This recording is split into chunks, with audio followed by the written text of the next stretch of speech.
بالکل ہونٹ میں جا رہا ہے.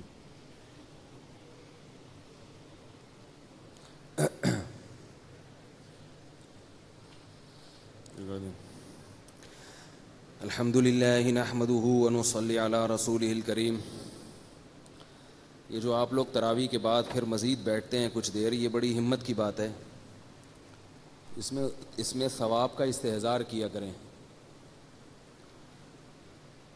کیونکہ یہ جو اس وقت بیان کیا جاتا ہے یہ قرآن ہی کے مضامین بیان کیے جا رہے ہیں. اور رسول اللہ صلی اللہ علیہ وسلم نے فرمایا جو لوگ اللہ کے ذکر کے لیے جمع ہوتے ہیں، ذکر سے مراد ہے علم کی مجلس، ڈھانپ لیتے ہیں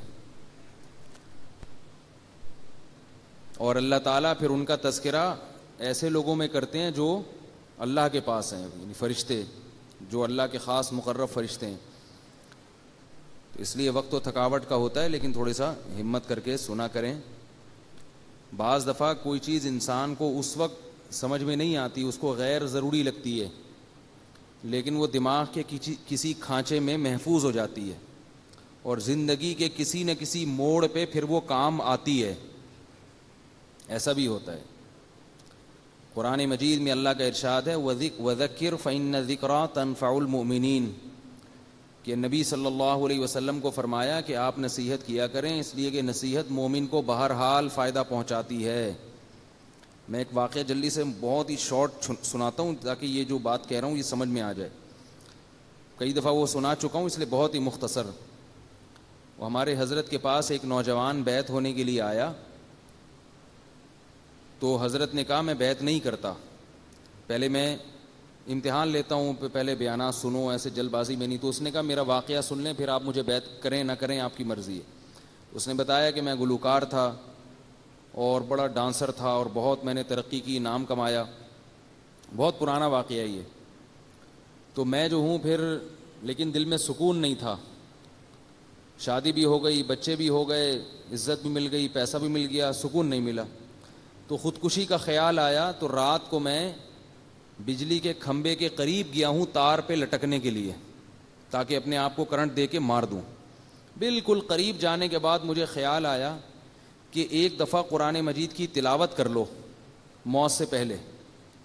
اب دیکھیں کتنی بیوقوفی کی بات ہے نا، کہ کر رہے ہو حرام اور یہ سمجھ رہے ہو کہ میں نیک کام کر کے حرام موت مروں گا تو بخشش ہو جائے گی. یہ تو بیوقوفی تھی. تو لیکن دل میں خیال آیا کہ مرنے سے پہلے کوئی اچھا کام کر لو. کہہ رہے میں نے قرآن مجید کھولا تو پہلی آیت جس پہ نظر پڑی الا بذکر اللہ تطمئن القلوب، اس آیت میں یہ تھا کہ خبردار، دلوں کو سکون اللہ کو یاد رکھنے سے ہوتا ہے. تو اب دیکھو وہ تو عربی میں پڑھ رہا تھا نا، لیکن اس نے کہیں یہ آیت سنی ہوئی تھی، کہیں نہ کہیں یہ آیت اس نے سنی ہوئی تھی کہ اس کا یہ مطلب ہے، کسی عالم کے بیان میں یا کسی کی کتاب میں پڑھی، کسی کتاب میں پڑھی ہوئی تھی. تو فوراً اس کو اس کا مطلب سمجھ میں آ گیا کہ اللہ کہہ رہے ہیں خبردار. اللہ کا مطلب خبردار، ہوشیار. دل کو اطمینان اور سکون کس میں ہے؟ اللہ کی یاد میں، شریعت کے مطابق زندگی گزارنے میں. کہہ رہے ہیں بس میں سمجھ گیا کہ اللہ نے مجھے تنبیہ کی. اب دیکھو وہ ایک بات جو کبھی بچپن میں اس نے سنی تھی، اس کے دماغ کے کسی گوشے میں بیٹھ گئی اور اسے خودکشی کے وقت یاد آئی ہے وہ آیت، بلکہ یاد بھی قرآن دیکھنے سے آئی ہے. تو اس کا فائدہ ہو گیا نا. اس نے خودکشی کا ارادہ ترک کیا، داڑھی رکھی، گلوکاری سے توبہ کی، قرآن پہ محنت کی، بنوری ٹاؤن سے عالم بنے پھر وہ. اور پھر عالم بننے کے بعد حضرت سے بیعت ہونے کے لیے آئے، حضرت کے ہاتھ پہ بیعت ہوئے اور 1 ہفتے کے اندر انتقال ہو گیا. تو اس لیے نصیحت کی کوئی بھی بات ہو اس کو غیر ضروری نہ سمجھا کریں. اور یاد رکھو علماء کے جو بیانات یوٹیوب پہ جاتے ہیں نا، ان کے ویور بہت کم ہوتے ہیں. 1 لاکھ 2 لاکھ یہ کوئی لسنر تھوڑی ہیں. کسی گلوکار کے دیکھ لو نا، 2 کروڑ 3 کروڑ ایسے پہنچے ہوئے ہوتے ہیں. تو کوئی گانا ہو اس کے 3-4 کروڑ تک پہنچے ہوئے ہوں گے، اور پتہ نہیں کتنے لوگوں نے اپلوڈ کیا ہوا ہوگا. وہ کوئی مزاحیہ کلپ ڈال دو اس کے کروڑوں تک پہنچ جائیں گے. علماء کے لاکھوں تک بمشکل پہنچتے ہیں. وجہ اس کی کیا ہے کہ یہ معاملہ ہے غیب کا. گانے کا مزہ، فلموں کا مزہ وقتی ہوتا ہے، اس کے بعد ٹھکائیے آخرت میں.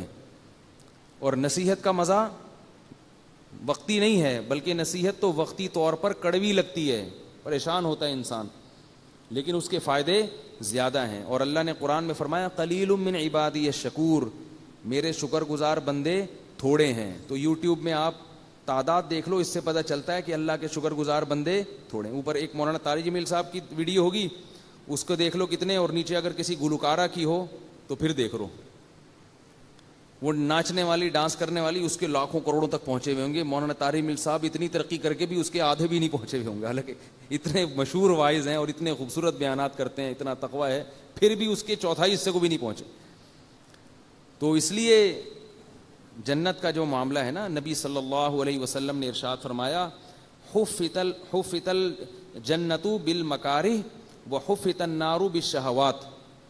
اللہ نے جنت کو ناپسندیدہ چیزوں سے ڈھانک لیا ہے، یعنی جنت پہ جو غلاف چڑھایا ہے نا، غلاف وہ اتنا خوبصورت نہیں ہے، اس لیے کسی کا بھی وہاں جانے کو دل نہیں کرتا. وہ غلاف کیا ہے؟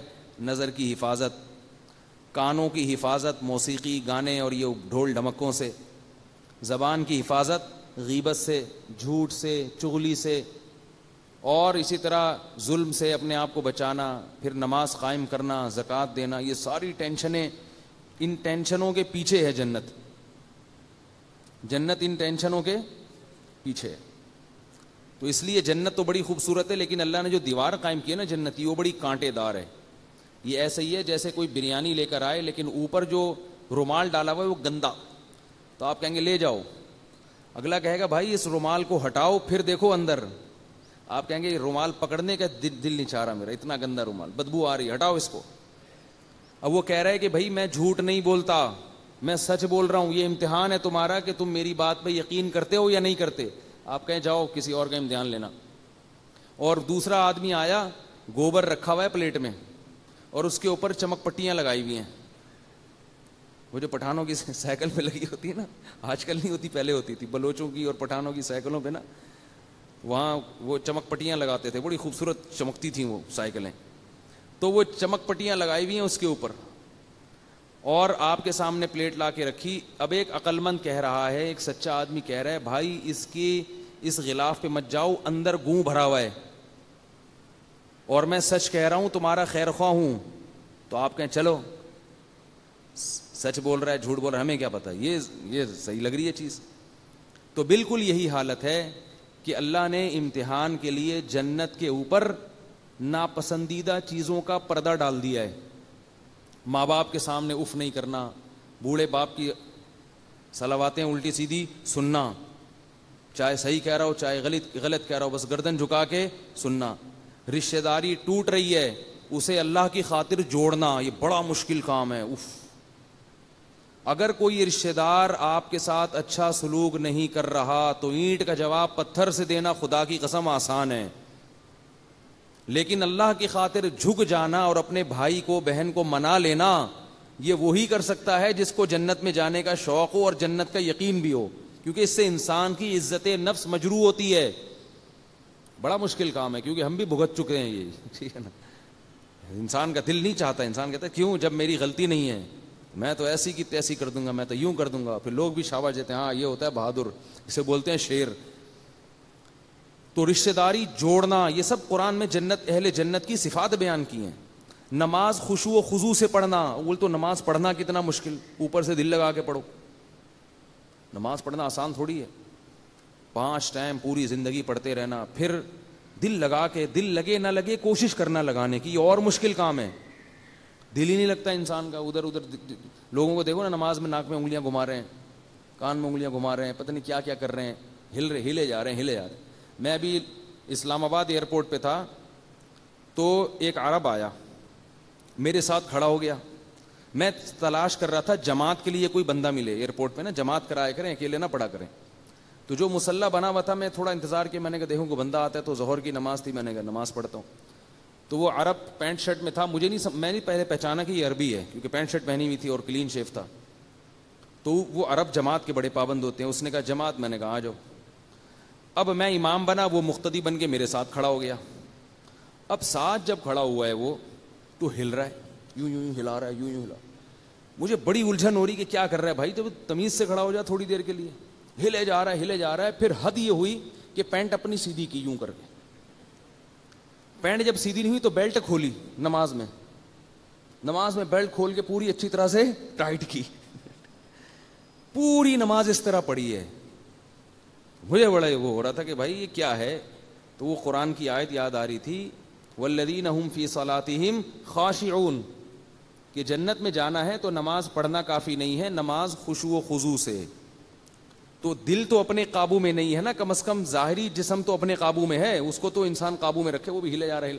جب اس نے پینٹ سیدھی کرنا شروع کی, بیلٹ کھول کے, ہے نا کہ یہ زیادہ ہو گئی بھائی, یہ زیادہ ہو گئی. تو ایک صاحب کو میں دیکھتا تھا کہ جب بھی وہ نماز شروع کرتے تھے, نماز تکبیر کے بعد ہاتھ باندھا, اس کے بعد اپنا چشمہ اتار کے جیب میں رکھا. ارے یہ نماز سے پہلے چشمہ اتار کے جیب میں رکھ لو. ہمارے حضرت فرمایا کرتے تھے کہ لوگوں کو پتہ نہیں کیا ہے, نماز کی نیت باندھتے ہی خارش شروع ہو جاتی ہے. تو فرماتے تھے کہ نماز کی نیت باندھنے سے پہلے پورا جسم اچھی طرح کھجا لو, ناک میں انگلیاں بھی گھما لو, کان میں انگلیاں بھی گھما لو, روئیاں ٹھوس لو, جہاں جہاں کھجانا ہے اپنے, ٹھیک ہے نا, کسی اور کے نہیں کھجانا. اچھی طرح سے ہل کے جب تھک جاؤ نا, پھر نیت باندھا کرو. تو کتنا مشکل کام ہے خشوع و خضوع سے نماز پڑھنا, روزے رکھنا, اور بہت ساری چیزیں ہیں. پھر ہم نفلی عبادت بھی کرنی پڑتی ہے ہمیں, تاکہ فرائض میں جو کوتاہی ہوئی ہے وہ نوافل سے پوری. اب تراویح جو ہے, اس سے کیا فائدہ ہے کہ فرائض میں جو کوتاہی ہوگی تو اللہ تعالیٰ یہ تراویح کی نماز سے پورا کریں گے. یہ گریبی ہے, اوور ٹائم ہے یہ. تو نبی صلی اللہ علیہ وسلم نے فرمایا کہ جنت کو اللہ تعالیٰ نے ناپسندیدہ چیزوں سے ڈھانپ دیا ہے. اب جب نبی صلی اللہ علیہ وسلم, حدیث میں آتا ہے کہ جنت جب دیکھی نا فرشتے نے, تو اس نے کہا کہ جو اس جنت کا تذکرہ سنے گا وہ ہو ہی نہیں سکتا کہ اس میں جانے کی کوشش نہ کرے. اور جب اس نے جہنم دیکھی تو کہا کہ جو اس جہنم کا سنے گا ہو ہی نہیں سکتا کہ اس سے بچنے کی کوشش نہ کرے. تو اللہ تعالیٰ نے جنت پہ ناپسندیدہ چیزوں کی چادر چڑھا دی, اور جہنم پہ خواہشات کی چادر چڑھا دی. جہنم کی جو دیوار ہے نا, وہ کیا ہے, وہ ہے جو غلاف چڑھا ہوا ہے نا, وہ ہے زنا, شراب, غصہ جاری کرنا, اینٹ کا جواب پتھر سے دینا. ابا اگر پوچھ رہے ہیں رات کو 1 بجے کیوں آ رہے ہو, تو جواب دینا کہ کیوں پوچھ رہے ہو, میں جوان ہو گیا ہوں, ابھی میں بچہ نہیں ہوں. یہ ہوتا ہے گھروں میں, آپ کیوں پوچھ رہے ہیں بھائی. ایک صاحب نے مجھے بتایا کہ میں اپنے بچے سے پوچھتا ہوں نا, 1 بجے گھر آتا ہے, بیٹا کیوں اتنی دیر سے آ رہے ہو. حالانکہ ان صاحب نے اپنے بیٹے کو پڑھایا, یورپ بھیجا تعلیم کے لیے, 5 سال وہاں بھیجا, سارا خرچہ باپ نے کیا, اتنا پڑھایا لکھایا, اور پھر پپا پوچھتے ہیں کیوں آ رہے ہو, تو کہتے ہیں آپ کون ہوتے ہیں پوچھنے والے. تو میں پھر ان سے پتہ ہے کیا کہتا ہوں, کہتا ہوں ایسے بچے کو کان سے پکڑ کے باہر نکال دو, جب 2 دن روڈ پہ گزارے گا تو اس کا دماغ درست ہوگا. لیکن وہ کہتے ہیں کہ ماں رکاوٹ بن جاتی ہے, اکثر کیسز میں ایسا ہوتا ہے, ماں رکاوٹ بن جاتی ہے. تو میں نے کہا اماں کو بھی اس کے ساتھ بٹھا دو وہاں روڈ پہ, کیونکہ باپ جو ہے نا ایسی باتیں سن سن کے برین ہیمریج ہو جاتا ہے اس کو. بیٹا تو جہنم میں جا ہی رہا ہے, جب وہ روڈ پہ بیٹھے گا شاید اس میں عقل آ جائے, ورنہ جائے جہنم میں بھائی. شاید 3-4 دن جب روڈ پہ بیٹھے گا تو شاید اس میں عقل آ جائے کہ میرا تو کچھ بھی نہیں ہے, یہ مجھے عزت ملی, یہ پیسہ ملا, یہ تعلیم ملی, نام ملا, قوم ملی, یہ سب کہاں سے ملا ہے مجھے, یہ تو باپ سے ملا ہے. تو جنت جہنم میں جانے کے لیے زنا کرنا پڑے گا, بڑی مزیدار چیز ہے. جہنم میں جانے کے لیے جھوٹ بولنا پڑے گا, کتنا مزہ آتا ہے, پیسے مل جاتے ہیں جھوٹ بول کے. جہنم میں جانے کے لیے ابا اماں کا احترام نہیں کرنا پڑے گا. عورت کے لیے جہنم میں جانا بہت آسان, ایک کام بتاؤں وہ کر لے تو بغیر حساب کتاب کے جہنم. خواتین اگر جہنم میں جانا چاہتی ہیں اپنی ڈائری میں نوٹ کر لیں, اتنا آسان کام بتا رہا ہوں, گارنٹی ہے جہنم کی. وہ ہے شوہر کا دل دکھائیں اور شوہر کی نافرمانی کریں, شوہر کو خوش نہ رکھیں. کیونکہ نبی صلی اللہ علیہ وسلم نے فرمایا جس عورت کا شوہر اس سے خوش نہیں ہے وہ عورت جنت میں نہیں جا سکتی. تو بہت آسان ہے, اس کی ایسی کی تیسی کر کے رکھو, ٹھیک ہے, خرچہ پورا لو اس سے. پرچیاں آئیں گی, 1 درجن انڈے لا دو, 1 کلو ٹماٹر لا دو. وہ خان سامہ جا رہا ہے ٹماٹر لینے کے لیے, انڈے لینے کے لیے, واپسی پہ دہی بھی لیتے آئیے گا. ابھی دہی لے کے آ رہا ہے, ایک میسج آ گیا, واپسی پہ 1 بڑی ڈبل روٹی بھی لیتے آئیے, پھر جا رہا ہے واپس, ٹھیک ہے نا. تو اس کا خون چوس کے رکھو, بیمار ہو جائے آپ بیمار ہو جائیں تو اس سے سارے پیسے لو علاج کے, اگر ٹھیک نہیں ہو رہی تو اسی پہ ڈال دو کہ یہ صحیح خرچہ نہیں کر رہے. میں نے کہا تھا آغا خان لے کے جاؤ, انہوں نے لیاقت نیشنل میں داخل کرا دیا. بچہ اگر بیمار ہو جائے تو اس کا خرچہ بھی کس سے لیا جاتا ہے ہیں بھائی؟ ابا سے لیا جاتا ہے. بچوں کی فیسیں ابا سے لی جائیں گی. سارے اس کا خون نچوڑ دو مگر مانو اپنی, منمانی کس کی ہوگی؟ تو بہت ہی شارٹ کٹ راستہ ہے جہنم میں جانے کا. اچھا خیر زیادہ نہ ہو جائے کہیں. تو نبی صلی اللہ علیہ وسلم نے فرمایا کہ اللہ تعالیٰ نے, اور مرد کے لیے جہنم میں جانے کا پتہ ہے سب سے شارٹ کٹ راستہ کیا ہے اس زمانے میں؟ مردوں کے لیے ہے بد نظری, بے حیائی سے نہیں بچتے. آج کل انٹرنیٹ پر بیہودہ چیزیں دیکھی جا رہی ہیں, جہاں کوئی چمکتا دھمکتا چہرہ نظر آئے گا ایک دفعہ لازمی دیکھتے ہیں اس کو کہ یار حسرت نہ رہ جائے کہیں, اور پھر صحت بھی خراب ہوتی ہے, گناہوں کی طرف طبیعت بھی مائل ہوتی ہے. تو یہ تو اللہ نے سب سے بڑی آزمائش مرد کے لیے عورت کو بنایا ہے. یہ قرآن میں ہے, زُيِّنَ لِلنَّاسِ حُبُّ الشَّهَوَاتِ مِنَ النِّسَاءِ, قرآن کے الفاظ ہیں کہ ہم نے لوگوں کے لیے یعنی مردوں کے لیے جو سب سے مزین چیز بنائی ہے وہ عورتوں کو بنایا ہے. سب سے مزین کا کیا مطلب ہے کہ چادر اللہ نے خوبصورت ڈالی ہوئی ہے, لیکن ہے کیا وہ؟ عذاب ہے, آگ ہے اگر حرام طریقے سے جاؤ گے. اب اس کا حل اللہ نے کیا بتایا؟ بھائی اتنی مزین چیز کو چھوڑے گا کیسے؟ تو اللہ نے فرمایا هل انبئکم بخیر من ذالکم, اس سے بھی زیادہ مزیدار چیز نہ بتاؤں؟ وہ ہے کہ اگر تم تقوی اختیار کرو گے تو جنت میں تمہیں حوریں ملیں گی, وازواج مطہرات, پاکیزہ بیویاں ملیں گی. تو یہاں مزے اڑا لو گے تو وہاں سے محروم. نہیں آ رہی نا بات سمجھ میں؟ اور وہاں اگر مزے چاہتے ہو تو یہاں نظر کو جھکاؤ. اور ایک اور طریقہ ہے وہ میں پھر ابھی بعد میں بتاؤں گا, آپ اکیلے میں مل لیں, ٹھیک ہے نا؟ ایک اور حل بھی اللہ نے بتایا قرآن میں, ایک اور حل بتایا, وہ ابھی سب کے سامنے بتانا مناسب نہیں. لوگ کہتے ہیں گھوم پھر کے نا ہر دفعہ ادھر ہی آ جاتے ہو. تو نکاح کر لو بھائی, حلال طریقے سے رکھو, نبیوں کی سنت ہے, اولاد ملے گی, حقوق ہوں گے.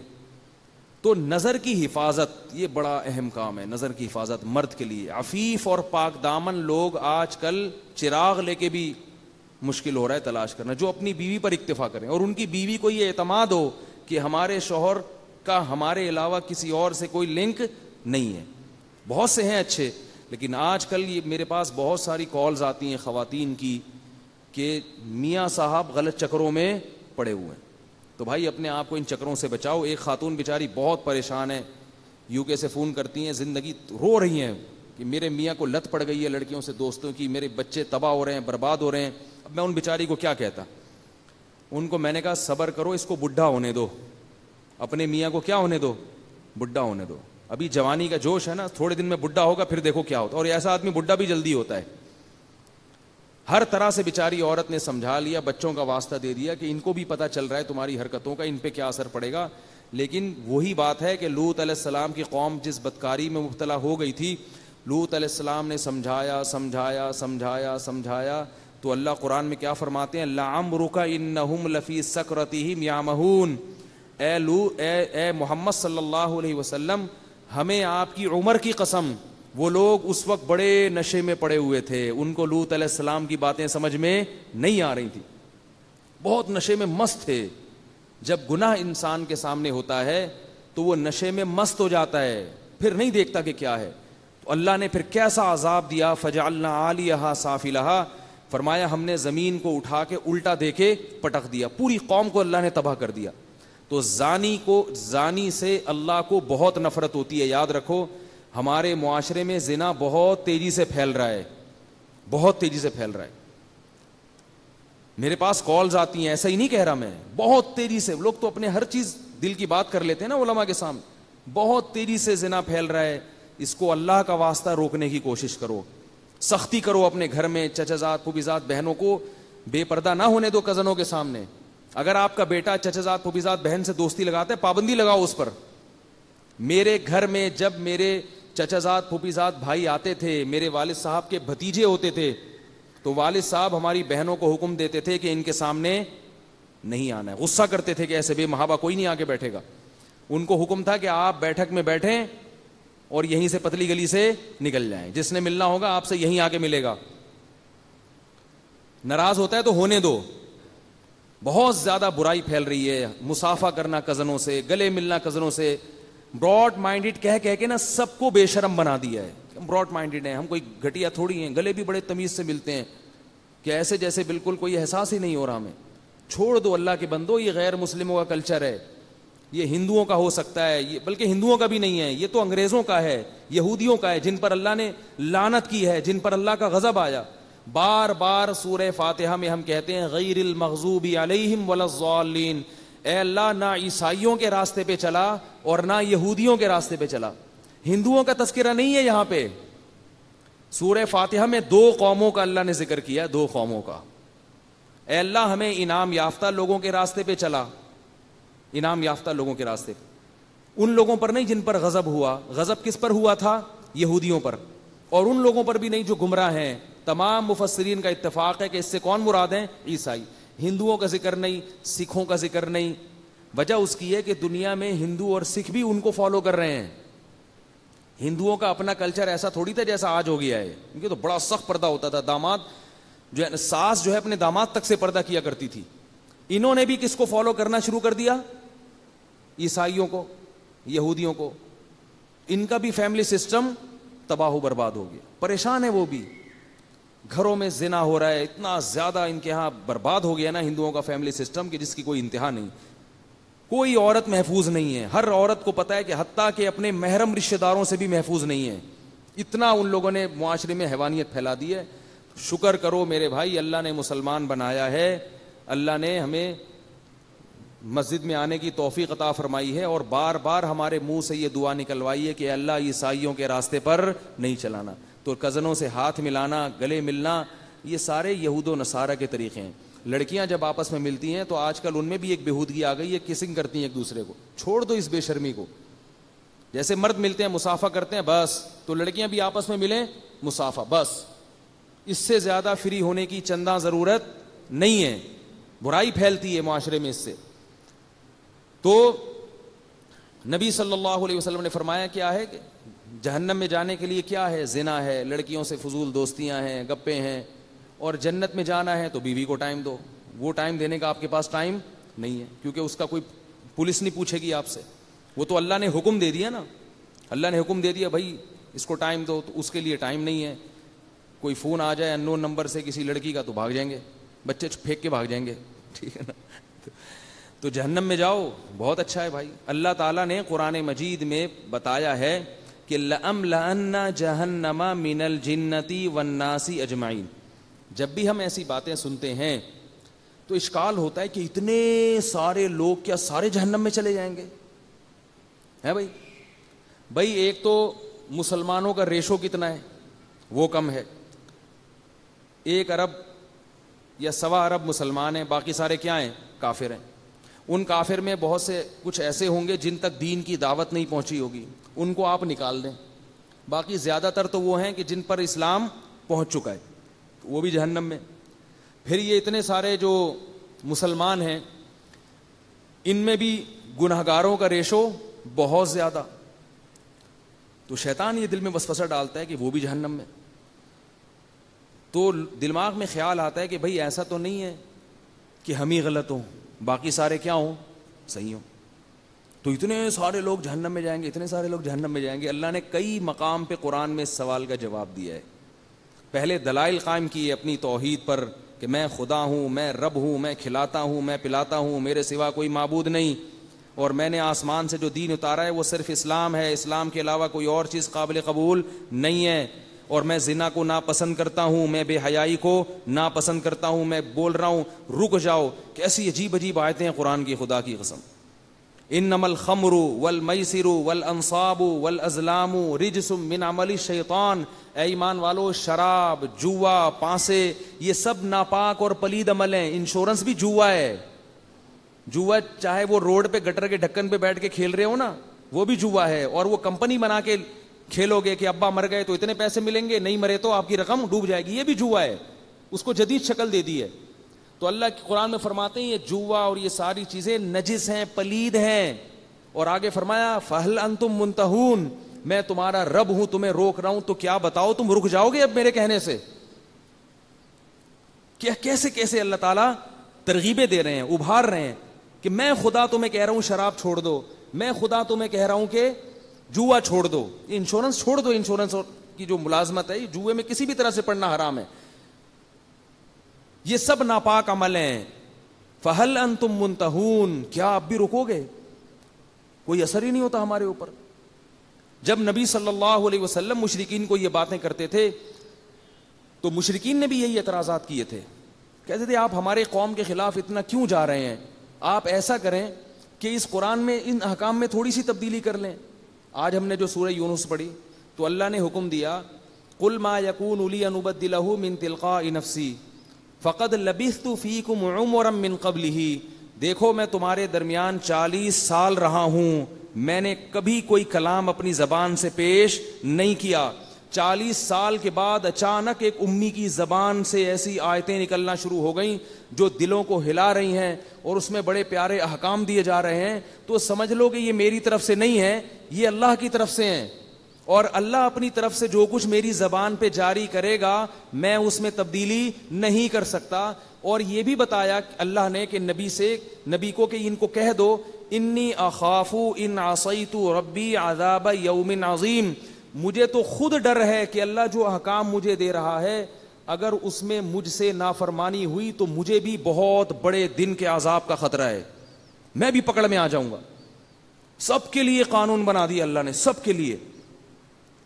تو بھائی یا تو ایک طرف یہ دلائل ہیں ان کو دیکھو, اور اگر اکثریت کو دیکھنا ہے تو پھر اللہ نے دھمکی دی ہے لَأَمْلَأَنَّ جَهَنَّمَ مِنَ الْجِنَّةِ وَالنَّاسِ اجمعین, فرمایا یہ نہ سمجھو کہ جہنم میری چھوٹی ہے, میں نے قسم اٹھائی ہوئی ہے کہ میں جہنم کو جنات اور انسانوں سے بھر دوں گا. زبردستی نہیں اللہ کسی کو جہنم میں, ہم تو قسم اٹھاتے نا زبردستی, یہ تاکید کے لیے بتایا جا رہا ہے کہ ایسا ہوگا. اس خوش فہمی میں مبتلا نہ رہنا کہ جنت میں زیادہ لوگ جائیں گے اور جہنم میں کم, نا نا نا نا نا, جہنم میں زیادہ لوگ جائیں گے, بھر دوں گا میں, اس لیے کبھی اس خوش فہمی میں نہ رہنا. یہاں تک فرمایا یوم نقول لجہنم هل امتلأت وتقول هل من مزید, اس دن کو یاد کرو جب ہم جہنم سے کہیں گے کہ اے جہنم کیا تو بھر گئی ہے, اور جہنم کہے گی اے اللہ بتا اور بھی کوئی ہے تو ڈال دے میرے پیٹ میں, اور بھی ہے تو ڈال دے میرے پیٹ میں. وجہ اس کی یہ ہے کہ اللہ نے اپنے بندوں پر حجت کو تام کر دیا ہے. لا اکراہ فی الدین قد تبین الرشد من الغی, فرمایا دین میں زبردستی نہیں ہے, آپ غیر مسلم کو زبردستی مسلمان نہیں کر سکتے. آپ کسی ہندو کو سمجھا تو سکتے ہو کہ اس پتھر کے سامنے سر مت جھکاؤ, گن پوائنٹ پہ اس کو وہاں سے ہٹا نہیں سکتے, اسلام نے اجازت نہیں دی. لیکن آگے اللہ نے دھمکی دے دی ہے.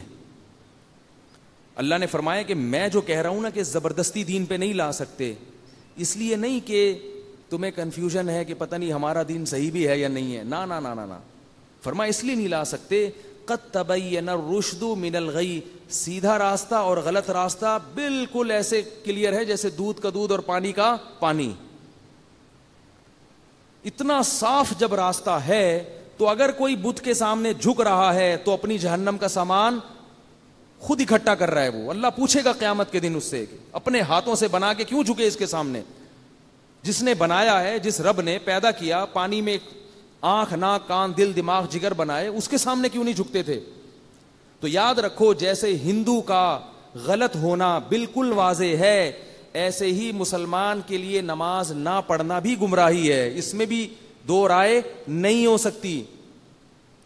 رمضان کا روزہ چھوڑ دینا اسی طرح غلط ہے بالکل, اس میں بھی دو رائے نہیں ہو سکتی. چونکہ جب ہم نے اللہ کو مان لیا, ہم نہ ہندو مذہب اختیار کرتے ہیں نہ سکھ مذہب اختیار کرتے ہیں, ہم مانتے ہیں کہ ایک خدا ہے, اس کا ایک رسول ہے جو آخری نبی ہے اور اس کی کتاب ہے, تو بھائی پھر اس کتاب کو فالو کیوں نہیں کرتے,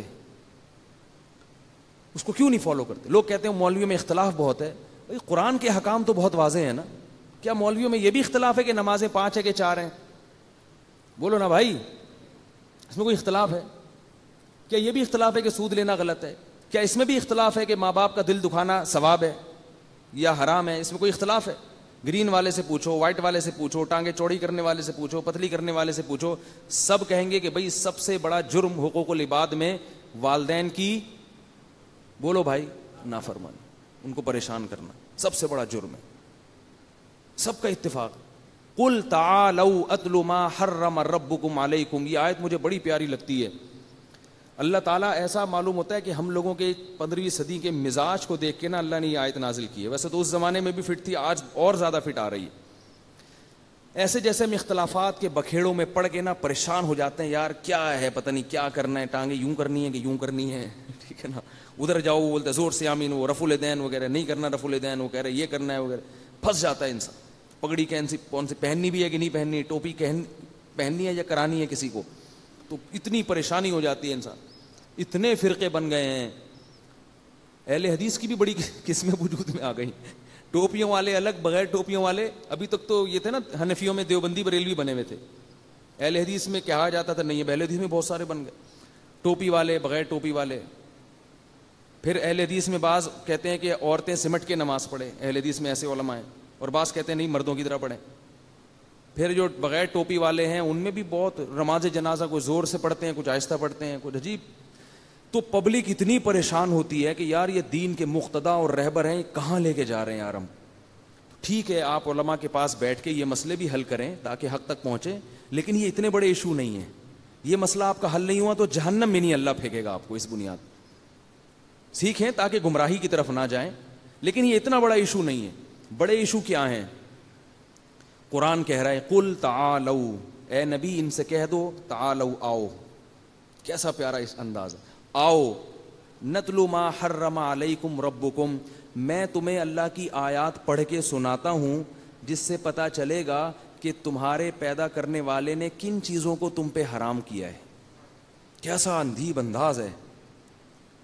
تعالوا آؤ, آؤ میں بتاتا ہوں. چھوڑو ادھر ادھر نہ جاؤ, ٹانگیں چوڑی, وہ پتلی, وہ زور سی, وہ چھوڑو ادھر ادھر ادھر. کہتے ہیں نا جیسے کوئی بندہ پھنسا ہوا ہو نا, وہ گرین والا ادھر کھینچ رہا ہو, دوسرا ادھر, اور کوئی مولوی صاحب دور کھڑے تماشا دیکھ رہے ہو, پریشان ہو, یار یہ بیچارہ کنفیوز ہو رہا ہے, تو کہتا نا یار ادھر, کہتا نا ادھر ادھر میں تجھے بتاتا ہوں, زیادہ چکر میں نہیں پڑ, تو بھائی یہ 2-4 کام کر لے. بالکل یہی انداز ہے اللہ کا. اے نبی ان سے کہہ دو تعالوا آؤ. تعالوا جو ہے نا یہ بڑے احترام سے جب کسی کو کہا جاتا ہے آئیے, تشریف لائیے. عربی میں ایک لفظ ہے ایتی, ایتی کا مطلب آ جا, ادھر پڑھا پڑھ اتھے آ, اور ہے تعالوا تشریف لائیے, آئیے, آؤ ہم تمہیں بتاتے ہیں کہ تمہارا رب کن چیزوں کو تم پر کیا کر رہا ہے, حرام کیا. اللہ تشرکو بہ شیئا, سب سے پہلے اللہ کے ساتھ کسی کو شریک مت کرنا. یا اللہ مدد چلے گا, یا رسول اللہ مدد قبول نہیں ہے, نہیں ہے. بس چھوڑ دو اپنے مولوی لوگ جو تمہیں کہہ رہے ہیں نا یا رسول اللہ مدد ہونا چاہیے, ان کے فلانے مہاجر مکی نے لکھ دیا تو فلاں نے لکھ دیا, وہ ہمارے اکابر نے لکھا ہے. مشکل کشا اس معنی میں نہیں لکھا مشکل کشا کہ اللہ نے ان کو اختیارات دیے ہیں. مشکل کشا اس کو بھی کہہ دیا جاتا ہے بعض دفعہ کہ وہ آپ کی کوئی مشکل بیٹھ کے حل کر دے, اور اس لفظ کو پکڑ کے بیٹھ کے کہ حاجی امداد اللہ مہاجر نبی مکی نے بھی مشکل کشا لکھا ہے. وہ بھائی وہ اس معنی میں نہیں لکھا, اگر اس معنی میں لکھتے کافر ہو جاتے اور ہم ان کو اپنے بزرگوں کی فہرست سے نکال دیتے. جو مشرک ہے وہ تھوڑی بزرگ ہوتا ہے. لیکن جو شریعت کی بات ہے, جو قرآن کہہ رہا ہے, وہ اس کو دیکھو کہ اللہ کے ساتھ کسی کو دعا میں شریک مت کرو. اس پہ تو 2 رائے ہیں نہیں, اس میں تو اللہ نے پیغمبروں کے والدین کو نہیں معاف کیا. بھائی ہم اور آپ کس کھیت کی مولی ہیں؟ تو صرف اور صرف اور صرف مدد کس سے مانگنی ہے؟ آپ بریلوی بن کے رہو, ہمیں کوئی اشکال نہیں. آپ کو میں بریلوی ہوں, کچھ نہیں ہوتا بریلوی کہنے سے. آپ کو میں دیوبندی ہوں, کچھ نہیں ہوتا. آپ کو میں اہل حدیث ہوں, کچھ نہیں ہوتا اس سے. اللہ جو کہہ رہے ہیں یہ 2-4 کام کرو جو میں بتا رہا ہوں. سب سے پہلے کیا ہے؟ میرے ساتھ کسی کو شریک نہیں کرنا. ناموں سے نہیں ہوگا. اللہ تعالیٰ قیامت میں یہ نہیں دیکھیں گے دیوبندی بریلوی اہل حدیث کیا ہے. اللہ کہیں گے جو احکام اور عقائد میں نے دیے تھے وہ ہیں یا نہیں. اگر اللہ نام دیکھ کے جنت میں داخل کریں تو صرف جماعت المسلمین والے جنت میں جائیں گے, کیونکہ انہوں نے باقاعدہ 1975 میں اپنا نام جماعت المسلمین گورنمنٹ سے رجسٹرڈ کروا دیا ہے. وہ تو کہیں گے اللہ ہمارے پاس تو سرٹیفکیٹ ہے پورا, ٹھیک ہے نا. کام کرو کام مسلمانوں والے, ٹھیک ہے نا, کام. تو پہلی بات کیا ہے؟ اللہ تشرکو بہ شیئا, اللہ کے ساتھ کسی کو ذرہ برابر بھی شریک نہیں کرنا. بس اختیارات صرف کس کے ہیں؟ اللہ کے. یا ایھا الناس انتم الفقراء الی اللہ, اے لوگوں میں نبی بھی داخل ہیں یا نہیں ہے؟ سب داخل ہیں اس میں. انتم الفقراء الی اللہ, تم سب کے سب اللہ کے در کے فقیر و محتاج ہو. کچھ نہیں کر سکتے اللہ کے ارادے کے بغیر. انبیاء بھی اس میں داخل ہے. انبیاء تو اور زیادہ تواضع کے ساتھ دنیا میں زندگی گزارتے ہیں. قرآن میں کتنی جگہ اللہ نے اپنے نبی صلی اللہ علیہ وسلم کو بھی تنبیہ کی ہے کہ اگر آپ بھی سیدھے راستے سے ہٹے تو آپ کو اللہ کے عذاب سے کوئی نہیں بچا سکتا. حالانکہ نبی کبھی بھی سیدھے راستے سے نہیں ہٹتے, یہ بتانے کے لیے کہ یہ بھی میرے احکام کے مکلف ہیں, تم بھی میرے احکام کے مکلف ہو, یہ بھی ہے, یہ بھی میرے بندے ہیں. تبھی ہم جب کلمہ پڑھتے ہیں اشہد ان لا الہ الا اللہ وحدہ لا شریک لہ واشہد ان محمدا عبدہ ورسولہ, دیکھو کیسا عجیب کلمہ ہے. عبد کا لفظ پہلے ڈال دیا, رسول کا لفظ بعد میں. بندے ہیں, غلام ہیں اللہ کے, اس کے بعد ہیں رسول. یہ ہمارے کلمے میں یہ لفظ اس لیے ڈال دیا تاکہ ہمارے اندر وہ شرک نہ پھیلے جو عیسائیوں میں پھیل گیا تھا. اور آگے فرمایا ولا تشرکوا بہ شیئا وبالوالدین احسانا, اور دوسرا حکم کیا دیا, والدین کے ساتھ اچھا سلوک. احسان پتہ ہے کسے کہتے ہیں؟ خدمت کو نہیں کہتے. احسان کا مطلب ہے کہ جتنا ان کا حق بنتا ہے اس سے زیادہ کیا جائے. احسان کہتے ہیں کسی بھی چیز کو بہت ہی اچھے طریقے سے کرنا. جیسے حدیث میں آتا ہے نا, نماز میں احسان کیا ہے کہ ایسے عبادت کرو جیسے استحضار ہو کہ اللہ تمہیں دیکھ رہا ہے. تو ہر چیز کو بہت عمدہ طریقے سے کرنا. اور فرمایا ولا تقتلوا اولادکم من املاق, اپنی اولاد کو قتل مت کرو غربت کے خوف سے. نحن نرزقکم وایاہم, رزق تمہیں ہم دیتے ہیں اور ان کو بھی ہم دیں گے. آج اولاد کو قتل تو نہیں کیا جاتا, لیکن پریگننسی میں حمل ضائع کرا دیا جاتا ہے, اور یہی ہوتا ہے کہ اس کی فیسیں کون بھرے گا, اس کے علاج کے خرچے کون اٹھائے گا. 2 بچوں کو پالنا مشکل ہو رہا ہے, تیسرا آئے گا, اس کی فیسیں کون دے گا؟ اللہ نے کیا کہا کہ اس کو رزق کون دے گا؟ میں دوں گا. یہ بہت بڑا جرم ہے, یاد رکھو, حمل روکنا اس نیت سے کہ میں خرچے کیسے پورے کروں گا. یہ اللہ پہ الزام ہے کہ اللہ کو آپ تانا دے رہے ہیں کہ اللہ میرے خرچے پورے نہیں ہوئے تھے, میں تو بھوکا مر گیا, ایک اور نسل دنیا میں آ رہی ہے. دیکھو ایک سیٹ ہو, بہت بڑا سیٹ, اور وہ کہہ رہا ہے جب بھی ضرورت ہو نا میرے پاس آنا. بلکہ باپ کی مثال دیتا ہوں, باپ اپنے بیٹے کو کھلا رہا ہے, پلا رہا ہے, جب بھی کوئی ضرورت ہوتی ہے اس کی ضرورت پوری کر دیتا ہے.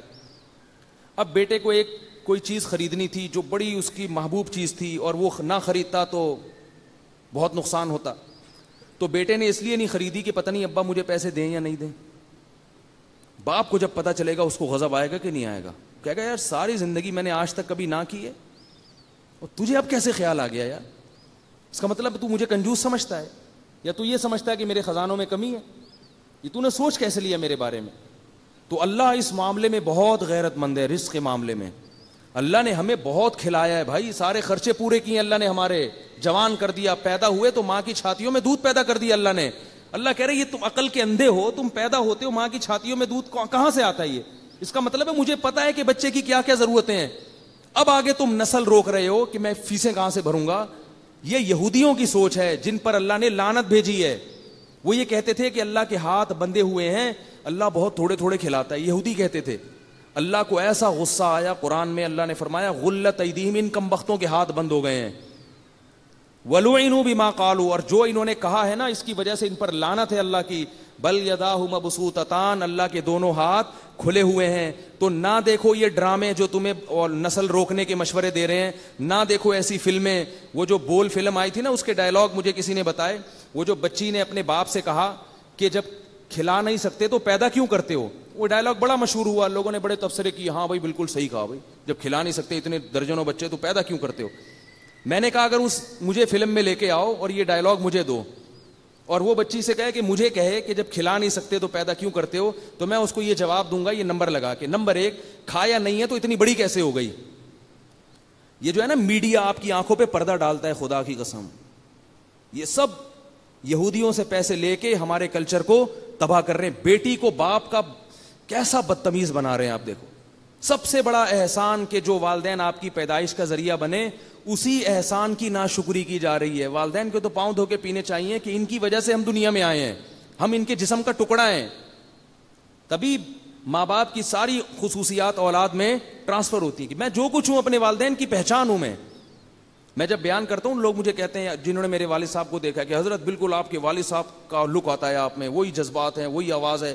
تو یہ کیا ہے, یہ کہاں سے ملا ہے؟ سب کچھ باپ سے ٹرانسفر ہوا ہے نا. اسی باپ کو آپ تانا دینا شروع کر دو, یا پیدا کیوں کیا تم نے. کتنا بڑا جرم ہے یہ، کتنا بڑا جرم ہے. اور یہ فلموں میں سینما گھروں میں دکھایا جا رہا ہے اور لوگ ہنس ہنس کے دیکھ رہے ہیں اور پھر کہتے ہیں ہماری اولاد نافرمان ہے. تمہاری اولاد تو نافرمان ہوگی نا, وہ تو اس باپ کو مانے گی جو تمہیں سونے کے نوالا کھلاتا رہے بس ہر وقت. ذرا سا اس نے ہاتھ کھینچا تو تانے سننے کو ملیں گے تمہیں. تو میں اگر ہوتا اس کو کہتا کہ اگر تو نے کھایا نہیں ہے تو تو اتنی بڑی, بولو بھائی کیسے ہو گئی, کیسے ہو گئی اتنی بڑی. نمبر 2, تو نے ضرورت سے زیادہ کھایا ہے. اگر ضرورت کا کھایا ہوتا تو ایسی باتیں نہ کرتی. ایسی باتیں غریبوں کی زبان پہ نہیں آتی. یہ فضول باتیں اور یہ اللہ کی نافرمانی کی باتیں ان کی زبان پہ آتی ہیں جنہوں نے ضرورت سے بہت زیادہ کھا لیا ہوتا ہے, پیٹ بھرے ہوئے ہوتے ہیں, پھر الٹی پھینکتے ہیں. ایسی بہت زیادہ کھاتا ہے نا انسان پھر ناشکرا ہوتا ہے. قرآن میں اللہ نے کہا نا اگر اللہ لوگوں کو رزق بہت زیادہ دینا شروع کر دے سب اللہ کے نافرمان بن جائیں گے. اور تیسری بات میں اس سے یہ کہتا کہ ٹھیک ہے بیٹا غلطی ہو گئی, ہم نے آپ کو پیدا کر لیا, غلطی ہو گئی تو اس غلطی کی تلافی بھی ہو سکتی ہے. اگر آپ کا خیال ہے کہ آپ دنیا میں آنا آپ کا غلط تھا تو یہ بندوق اٹھا کر کے ختم کر دو اپنے آپ کو. بھائی موت کی تکلیف بھی نہیں, اگر آپ کہیں تو موت کی تکلیف ہوگی تو بڑا مسئلہ ہے, تو بھائی کنپٹی پہ ایک گولی ٹھا کر کے ماری جائے تو کوئی نہیں پتا, ایک سیکنڈ میں ختم. تو بھائی اب زندہ کیوں ہو, چلو اس وقت تو بچے تھے, عقل تھی, اب تو بڑی ہو گئی, اتنی باتیں کر رہی ہو میرے سامنے, تو بیٹا یہ بندوق ہے, آپ سے نہیں جلدی میں مار دیتا ہوں, ختم. نہ اپنے آپ کو گولی مار رہے ہو, اس کا مطلب اس زندگی کو نعمت سمجھتے ہو نا. تو اس لیے بار بار کہہ رہا ہوں کہ کلچر کس کا فالو کرنا ہے, جو اللہ اس کے رسول بتا رہے ہیں تمہیں. اس سے ہمارے گھروں میں برکت آئے گی. پہلے زمانے میں اگر غریب کے 12-13 بچے ہیں, نہیں کھانے کو مل رہا, تو کیا سکھایا جاتا تھا, صبر شکر کر کے کھا لو, اسی میں اللہ برکت دے دے گا. اور کیسے صحت مند نکلتے تھے بچے, وہ کیسے بڑے ہو گئے روکھی سوکھی کھا کے. میں پہلے جہاں رہا کرتا تھا وہاں ہمارے گھر کے قریب ایک غریب آبادی تھی. میں نے گھر میں دیکھا کہ ان کے غربت بہت ہے, صرف روٹی پکتی ہے, سالن نہیں پکتا. تو وہ کیا کرتے تھے, جب سالن پکتا تھا نا سب بچے روٹی لے کے بھاگ جاتے تھے اور کھا لیتے. بھوک اتنی ہوتی تھی ان کو, سارے صحت مند بنے ہیں, وہ اتنے صحت مند, لمبے لمبے قد ان کے نکلے ہیں. میں کہتا یار ان کا وقتوں کو روٹی ملی نہیں اور ان کے قد دیکھو. ٹھیک ہے, ڈاکٹروں سے نہیں پوچھو ہر چیز, بہت سے کام کون کرتا ہے, اللہ کا. ڈاکٹروں کی اپنی بیچاروں کی صحت تو دیکھو, ڈاکٹر تو ڈبے پہ ڈبہ لکھتا رہے گا, یہ والا بھی پلا دو, یہ والا بھی ایکچولی اس میں یہ والے آئرن کی کمی, یہ والا پلا دو. غریب, میں نے پٹھان بچے دیکھے ہیں, پٹھانوں کے علاقوں میں رہا ہوں میں, غریبوں کے. ایک پٹھان کو میں نے دیکھا, اس کے ساتھ میں رہا بہت, میں نے دیکھا کہ اس کا بچہ روتا ہے تو روٹی لا کے پکڑا دیتا ہے, صرف روٹی, اور بچہ صرف روٹی کھاتا ہے. اتنا طاقتور, اتنا. گندم کی روٹی کو ہلکا مت سمجھو, یہ میرا بیان ہے. گندم کی روٹی, جو ماہر ڈاکٹر ہے نا, چائلڈ اسپیشلسٹ, وہ بھی یہی کہتے ہیں کہ 3-4 سال کے بچے کے جسم میں ایک روٹی بھی 24 گھنٹے میں پہنچ گئی نا, بس اب رزق کی فکر کرنے کی ضرورت نہیں ہے. گندم میں سب کچھ رکھا ہے اللہ نے, اتنا مشکل نہیں بنایا جینے کو اللہ نے. تو اب اگر آپ نسل روکو گے اس لیے کہ خرچے کہاں سے پورے کروں گا, تو یہ کس پر الزام ہے, اللہ پر. اس لیے خرچوں کی نیت سے. ہاں اگر کوئی عورت صحت خراب ہو گئی, بیمار ہو گئی, وہ ایک الگ بات ہے. تو جلدی جلدی میں آیت کمپلیٹ کروں. نحن نرزقکم وایاہم, اللہ فرماتے ہیں رزق کون دیتا ہے, میں دیتا ہوں میں. تو یہ نظر کس پہ رکھنی ہے رزق کی, اللہ پہ. اگر آپ اللہ پہ نظر نہیں رکھتے تو بھی آپ کبیرہ گناہ کے مرتکب ہو, چاہے ٹانگیں چوڑی کر کے نماز پڑھو یا ٹانگیں پتلی کر کے, ہری پگڑی پہنو یا سفید پگڑی پہنو, کچھ بھی کر لو, جنت میں نہیں جا سکتے. اور فرمایا ولا تقتلوا اولادکم من املاق نحن نرزقکم وایاکم, اور آگے فرمایا ولا تقربوا الفواحش ما ظہر منها وما بطن, بے حیائی کے کاموں کے قریب مت جاؤ, چاہے چھپے ہوئے ہوں یا علانیہ ہوں. نہ سب کے سامنے بے حیائی کرو, زنا کر کے لوگوں کو بتا رہے ہیں شو مارنے کے لیے, اور نہ چھپ کے یہ کام کرو. دونوں طرح سے اللہ کو, کھلے عام تو اور زیادہ گناہی. اور آگے فرمایا ولا تقتلوا النفس التي حرم اللہ, کسی انسانی جان کو قتل مت کرو. آج دیکھو نا موبائل سنیچنگ, ذرا ذرا سی بات پہ ایک 10-10 ہزار کے موبائل کے پیچھے انسان کی جان لے لیتے ہیں. وہ قتل کوئی بات ہی نہیں ہے. 10-10 20-20 ہزار میں گھروں سے جنازے نکال دیتے ہیں, جوان بیویوں کو بیوہ کر دیتے ہیں, بچوں کو یتیم کر دیتے ہیں. اللہ نے فرمایا کہ یہ کام بولو بھائی مت کرو. اور آگے فرمایا ولا تقربوا مال الیتیم, یتیم کے مال کے قریب مت جاؤ. اگر باپ کا انتقال ہو گیا اور چھوٹا بھائی موجود ہے تو اس کے مال کو ہاتھ مت لگاؤ. بڑا بھائی سارا کاروبار ہڑپ کر جاتا ہے, چھوٹی بہنیں ہیں, چھوٹے بھائی ہیں, ان کو وراثت نہیں دی جاتی. اور اسی طرح دوسرے مقام پہ اللہ نے عورت کا مال کھانے سے بھی منع کیا کہ جو بہن کی وراثت ہے اس کو دو, اس کو ہاتھ مت لگاؤ. یہ بھی احکام ہیں. اس کے علاوہ اور بھی چند احکام ہیں, میں سب بتاؤں گا تو وقت بہت زیادہ لمبا ہو جائے گا. قرآن میں بکھرے ہوئے ہیں یہ احکام, یہ آتے رہیں گے تو انشاءاللہ بتاتا رہوں گا. اس میں کسی کا کوئی اختلاف بولو بھائی نہیں, اور اگر کوئی اختلاف کرتا ہے تو وہ بھی جہنمی ہے. ان میں کیا اختلاف ہوگا بھائی؟ تو کیا خیال ہے بھائی؟ اور سب سے زیادہ اللہ نے نماز نماز نماز نماز بار بار نماز کا حکم دیا, تو نماز قائم کر لو بھائی. شروع ہی کوئی اتنا مشکل نہیں ہے. آپ کہیں گے نا ابھی تو میں کہہ رہا تھا بہت مشکل ہے نماز پڑھنا, اب کہہ رہا ہوں بہت مشکل نہیں ہے. شروع کرنا, عادت ڈالنا مشکل ہے. جب ایک دفعہ عادت پڑ جائے گی نا نماز کی, 40 دن ہمت کر کے تکبیر اولیٰ کے ساتھ نماز پڑھو, تو عادت پڑ جائے گی انشاءاللہ. جس کو نماز کی عادت پڑ جاتی ہے اس کو اگر کوئی 1 ارب روپے بھی دینا کہ آج فجر کی نماز چھوڑ دو, 1 ارب روپے دوں گا میں نے دیکھا ہے نمازیوں کو وہ نہیں چھوڑتے. وہ تو پڑھنی ہے بھائی, آنکھ نہ کھلے اس لیے چھوڑ گئی ایک الگ بات ہے. تو یہ مشکل کام اللہ نے ان کے لیے کیا بنا دیا؟ آسان. جتنی بھی لالچ دو گے نماز نہیں چھوڑوں گا بھائی, نہیں چھوڑتے نماز, چاہے جہاز ہو, چاہے سفر ہو, چاہے ٹرین میں ہو, چاہے بس میں ہو. تو عادت ڈالنا مشکل ہے. ایک دفعہ جب آ گئے نا روٹین میں پھر نہیں چھوڑتی الحمدللہ. تو عادت ڈال لو اس کی. رمضان کا روزہ ہے, زکوٰۃ ہے, وہ نکالو. تو یہ چند احکام ہیں میرے بھائی موٹے موٹے جنہیں ہم نے کیا کرنا ہے. اور عورت کے لیے شوہر کو خوش رکھنا, اور دوسرا پردہ کرنا. یہ جو بے حیائی پھیل رہی ہے نا, جس کے روکنے سے اللہ نے مردوں کو حکم دیا, یہ بے حیائی پھیلانے والا کون ہے؟ بولو نا بھائی, آپ کی آواز نہیں جا رہی, میری آواز جا رہی ہے اوپر خواتین. یہ بے حیائی پھیلانے والا کون ہے؟ اگر خواتین پردے میں نکلیں گی تو بار بار نظر کی حفاظت پر مرد مجبور ہوگا. کتنی بڑی آزمائش ہے, کتنی بڑی آزمائش. جب نکلو تو کوئی آ رہی ہوگی بن سے سنورتے ہوئے, پھر جو ہے نا وہ بد نظری کا دل کرتا ہے لوگوں کا. بتاتے ہیں ہمیں کہ حضرت بہت مصیبت ہے, جھکا 4 دفعہ توبہ کر چکے ہیں, 5ویں دفعہ نہیں ہو رہا ہم سے, ایسے کہتے ہیں لوگ. تو یہ وبال کس پر آ رہا ہے؟ عورت پر آ رہا ہے نا. تو کیوں لوگوں کو اپنی طرف متوجہ کر رہی ہے؟ پھول کو اللہ تعالیٰ نے کانٹوں کے گرد رکھا ہے. اگر وہ بالکل ایسے ہی ہو جائے نا تو اس کی قدر و قیمت ختم ہو جائے گی. تو عورت کی ویلیو گر گئی ہے. پہلے زمانے میں کیا, ابھی ایک چھوٹا سا بس واقعہ بتا کے میں ختم کرتا ہوں. ہمارے ایک استاذ تھے, وہ اپنے گاؤں کا واقعہ بتا رہے تھے کہ ان کے گاؤں میں پردہ بہت تھا, اور بڑا پرانا واقعہ جب لوگ لمبے لمبے سفر نہیں کرتے تھے. تو کہہ رہے ہیں کہ ہمارے ساتھ ایک پٹھان تھا, وہ کہیں سفر کر کے گیا, تو جس علاقے میں گیا وہ بھی پردے والا علاقہ. تو کہہ رہے ہیں 3-4 مہینے وہ ہمارے ساتھ رہا ہے, تو پردہ اتنا تھا علاقے میں کہ کوئی عورت کسی کو نظر ہی نہیں آئی. تو کہہ رہے ہیں جب وہ واپس آیا نا اپنے گھر کی طرف, تو گاڑی ایسے بھگا رہا تھا ٹھیک ہے نا, اپنی بیوی کو دیکھنے کے لیے, کہ کوئی عورت نظر نہیں آئی اس کو. تو کہہ رہے ہیں اتنی اسپیڈ میں گاڑی بھگا رہا تھا, ہمیں ڈر تھا کسی کھائی میں نہ گرا دے. ہم نے کہا کیا کر رہا ہے؟ کہہ رہے بھائی میں نے اتنے عرصے میں عورت نہیں دیکھی, مجھے اپنی بیوی یاد آ رہی ہے.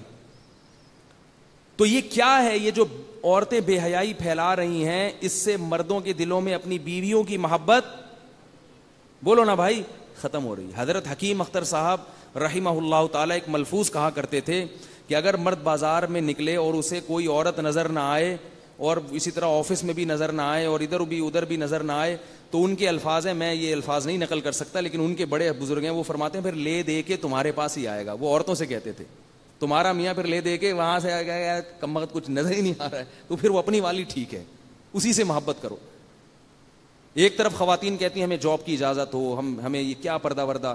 بھائی اس کی وجہ سے آپ کی اس بہن کا نقصان ہو رہا ہے جو کسی کے نکاح میں آ گئی ہے, اور جب آپ کی شادی ہوگی تو پھر اس نقصان سے یہ نقصان آپ کو بھی بھگتنا پڑے گا, کہ پھر آپ جیسی اور بھی جو ہے نا وہ چمک چھلیاں وہ بیٹھی ہوئی ہوں گی آفس میں, پھر آپ کو اپنے شوہر سے یہ پریشانی ہوگی. یہ کیا مصیبت ہے, یہ کیا مصیبت. ایک خاتون نے ڈاکٹر سے شادی کی, ایک میرے پاس خاتون کا فون آیا, میرے میاں یہ ادھر ادھر لڑکے. میں نے کہا ہاں, جب آپ کے لیے رشتہ آیا ہوگا نا کسی تبلیغ والے کا, داڑھی والے کا, کسی دیندار کا, تو وہ تو آپ نے مسترد کر دیا ہوگا کہ یہ تو یعنی چارپائی سے رسی سے باندھ کے رکھے گا, گھر میں بیڑیاں ڈال کے رکھے گا. تو آپ کو چاہیے تھی آزادی. ایسا نہیں ہوتا, دیندار لوگ اتنا قید کر کے رکھے, مشہور کیا ہوا ہے. تو وہ بھی اتنا ہی کرے گا نا, بھائی برقع پہنا دے گا, کہ چلو جہاں گھومنے پھرنے جانا ہے برقعے میں جاؤ, یہی کرے گا نا, اور کیا کرے گا. نہیں یہ نہیں چاہیے ہمیں. تو میں نے کہا کہ آپ نے پھر ان کے رشتوں کو مسترد کر دیا ہوگا, آپ کو براڈ مائنڈڈ چاہیے ہوگا. کہی ہاں مجھے تو یہ چاہیے تھا. میں نے کہا مل گیا نا براڈ مائنڈڈ. براڈ مائنڈیڈ یہ تھوڑی ہوتا کہ صرف اپنی بیوی کو دیکھے. وہ کہتے کوئی بات نہیں یار, کیا ہو گیا. وہ ایک لطیفہ بچپن میں سنا تھا, ڈیفینس والے بھی یہاں بیٹھے ہیں ابھی, معذرت کے ساتھ سارے ایک جیسے نہیں ہوتے. وہ ایک آدمی نے ڈیفینس میں کسی خاتون کو چھیڑ دیا. سارے ڈیفینس والے ایسے نہیں, بڑے بڑے غیرت مند لوگ ڈیفینس میں پڑے ہوئے ہیں, لیکن لطیفہ ہے, اس کو لطیفہ ہی سمجھیں, حقیقت نہ سمجھیں. تو ڈیفینس میں ایک آدمی نے کسی خاتون کو چھیڑ دیا. اب چھیڑ کے گھڑا آیا نا, تو وہ جس خاتون کو چھیڑا تھا اس کا شوہر اس کے گھڑا ہے, تو نے میری بیوی کو چھیڑا ہے. تو اس نے کہا یار اگر تمہیں اتنی تکلیف ہو رہی ہے بیوی کو چھیڑنے سے, تو ڈیفینس میں کیوں رہتے ہو. ٹھیک ہے نا, لائک گھٹیا آدمی, گھٹیا نیچ, غریبوں کے علاقے سے رہتے ڈیفینس میں ہو, مگر باتیں کیسی کرتے ہو, گھٹیا نیچ. یہ کیا ہوتا ہے یار اگر چھیڑ دیا ہم نے, تو ڈیفینس میں رہتے ہو, براڈ مائنڈیڈ بنو یار. وہی گھٹیا سوچ, لگتا ہے کہ کسی جو ہے نا جھگی سے نکل کے ابھی نیا نیا پیسہ آیا تمہارے پاس, کہہ رہے کوئی مسئلہ نہیں, اگر ہم نے تمہاری بیوی کو چھیڑ دیا تو ہماری بیوی کو چھیڑ دو, اس میں کیا ہوتا ہے یار. تو یہ اتنا براڈ مائنڈیڈ, میں اس خاتون سے کہا کہ آپ اتنا براڈ مائنڈیڈ جب بنی ہوں گی تو پھر آپ کے میاں صاحب اب براڈ مائنڈیڈ ہیں, وہ مذہب کی پابندیوں کو قبول نہیں کرتے. وہ کہتے کیا ہو گیا اگر میں پڑوسن کو چھیڑ لیا تو, بیگم اتنا کیوں غصہ آ رہا ہے, اور اب یہ درد سر ساری زندگی کے لیے لگ گیا, اللہ یہ کہ اللہ کسی کو ہدایت. تو اللہ نے جو عورت کو پردے کا حکم دیا ہے وہ عورت کے فائدے کے لیے دیا ہے, اور مرد کو نقصان پہنچانے کے لیے دیا ہے, تاکہ مردوں کو آزادی نہ ملے. دیکھو ہم جب گوشت لیتے ہیں نا کسائی سے خریدتے ہیں, چیلیں اوپر گھوم رہی ہوتی ہیں, تو اس گوشت کو شاپر میں پیک کرتے ہیں حفاظت کے لیے نا, تاکہ چیلوں کی ہوس کی نگاہیں ان پہ نہ پڑیں. تو اللہ نے بھی کہا ہے کہ جیسے گوشت مرغوب ترین چیز ہے, چیلیں کھیرے ککڑیاں پہ نہیں آتی. آپ سبزی 1 کلو ٹماٹر لے کے جا رہے ہیں, کوئی چیل لے آ کے حفظہ نہیں کہا, آپ نے ذرا تازہ تازہ گوشت خریدا, وہ چیلیں بھی آئیں گی, کوے بھی آئیں گے, بلیاں بھی آئیں گی. میرے تو کئی دفعہ بلیاں گوشت کھا چکی ہیں, تھوڑا سا ادھر بلی آگے کھا جاتی ہے. ایک دفعہ تو میں بکرے کا گوشت لے کر آیا, میں نے لٹکایا, ایک بلی نے بچے دیے ہوئے تھے. میں گلشن اقبال میں رہتا تھا, تو میں دیکھتا تھا یار اس نے ہمارے گھر میں بچے دیے ہوئے, اور میرے پاس تو ٹائم نہیں تھا, نہ میرے گھر والوں کے پاس ٹائم تھا اس کی دیکھ بھال کا. تو یہ کھاتی کہاں سے ہے, سارا دن تو ادھر پڑی رہتی ہے بچوں کی دیکھ بھالی میں, بچوں کی حفاظت میں, کھاتی کہاں سے. اچھا عید آنے والی تھی, تو میں نے اپنے رشتے داروں کی دعوت کی تھی, اگلے دن عید تھی. تو میں گلشن اقبال میں قصائی کی دکان پہ بکرے کا گوشت لے کر آیا 3-4 کلو, رشتے داروں کو بلانا تھا میں نے, صاف ستھرا گوشت. بائک پہ لے کے گیا میں, گوشت لا کے میں نے بائک پہ لٹکایا اور بھول گیا, گھر میں ویسے ہی آ گیا. بیٹھ کے گپ شپ کرنے لگا, تو گھر والوں نے تھوڑی بات کہا آپ کہاں, اب تو گوشت نہیں لائے. میں نے کہا ارے وہ تو میں بھول ہی گیا, بائک پہ لٹکا ہوا ہے. جب میں گیا ہوں تو بلی بیٹھ کے خلال کر رہی تھی. ہوتا نا تسلی سے کھا پی کے فل لو کے, اب آخر میں بیٹھ کے تسلی سے کیا ہو رہا ہے, خلال چل رہا ہے, ریشے ویشے دکھا لوں. میں نے کہا یہ اللہ نے میرے ساتھ واقعہ کروایا ہے یہ بتانے کے لیے کہ میرے ذہن میں یہ آیا کہ اس کو رزق کہاں سے ملتا ہے. یہ تو بچے دیے ہوئے ہیں اس نے, یہ تو نہیں بھاگ سکتی نا, بار بار بلی دیکھو نا کیسے اپنے بچوں کو بلوں سے بچاتی ہے. اس کے پاس اب اتنا ٹائم نہیں ہے, جبکہ اس کو خوراک زیادہ چاہیے پہلے سے, ٹائم کمانے کا کم ہے اور ضرورت کئی گنا بڑھ چکی ہے. لیکن میں نے آج تک کسی بلی کو بھوکا مرتے ہوئے نہیں دیکھا. ابھی ہمارے گھر میں ایک بلی نے بچے دیے ہوئے ہیں, وہ پتہ ہے کیا کرتی ہے, بچے بڑے ہو گئے نا تو باہر سے گھوم پھر کے ان کے لیے بھی گوشت لے کر آتی ہے. کل تو میں نے یہ منظر دیکھا, میری آنکھوں سے آنسو نکل گئے. میں نے کہا اللہ کیسے تو جانور کے دل میں تو نے رحم ڈالے, اتنا بڑا گوشت کا ٹکڑا کہیں سے اٹھا کے لائی اور بچوں کے سامنے رکھ دیا لا کے. اس بھائی جب اللہ ان کو دے سکتا ہے تو ہمیں نہیں دے سکتا رزق, کیوں اتنا پریشان ہوتے ہو. تو وہ کیا تھا, کیا بات کر رہا تھا یار, کہاں سے کہاں بات نکل جاتی ہے, جلدی سے بتائیں, ختم, بہت ٹائم ہو گیا ہے. بھائی وہ میں یہ کہہ رہا تھا کہ دیکھو چیلیں جو ہیں وہ کھیرے ککڑی ٹماٹر پہ نہیں آتی, وہ کس پہ آتی ہیں, گوشت پہ, تو اس کو پیک کیا جاتا ہے. تو اسی طرح اللہ نے عورت کو حسن و جمال دیا, اس کو عزت دی, کہا کہ پیک ہو جاؤ تم, ورنہ یہ ساری ہوس کی نگاہیں تم پہ پڑیں گی, تمہاری ویلیو معاشرے میں گر جائے گی. اس بدنظری کا یہ عذاب ہے کہ اب ہر ایک کو شادی کے لیے بے انتہا خوبصورت چاہیے, کیونکہ اتنا کچھ دیکھ چکے ہیں مرد کہ اب ان کو واجبی چہرے والی سمجھ میں نہیں آتی. فلمیں دیکھ دیکھ کے, ڈرامے دیکھ, ان کو وہی حسن چاہیے, وہ ملتا نہیں ہے مارکیٹ میں, ٹھیک ہے نا. تو وہ ڈالڈا کھا کے وہ حسن تھوڑی پیدا ہوتا ہے. تو وہ پھر خواتین ڈسٹمپر کے پورے ڈبے کر کے اپنی بچیوں کو بٹھاتی ہیں. رشتہ جب دیکھنے آتے ہیں نا لڑکے والے, پورے ڈسٹمپر کے ڈبے خالی کیے ہوئے ہوتے ہیں, بھائی کوئی پسند کر لے. اس کو پسند ہی نہیں آ رہا, کیونکہ اس نے فلمیں دیکھی ہیں, اس نے اداکاروں, اس نے اپنے آفس میں دیکھی ہے. تو یہ سب چل رہا ہے حساب کتاب.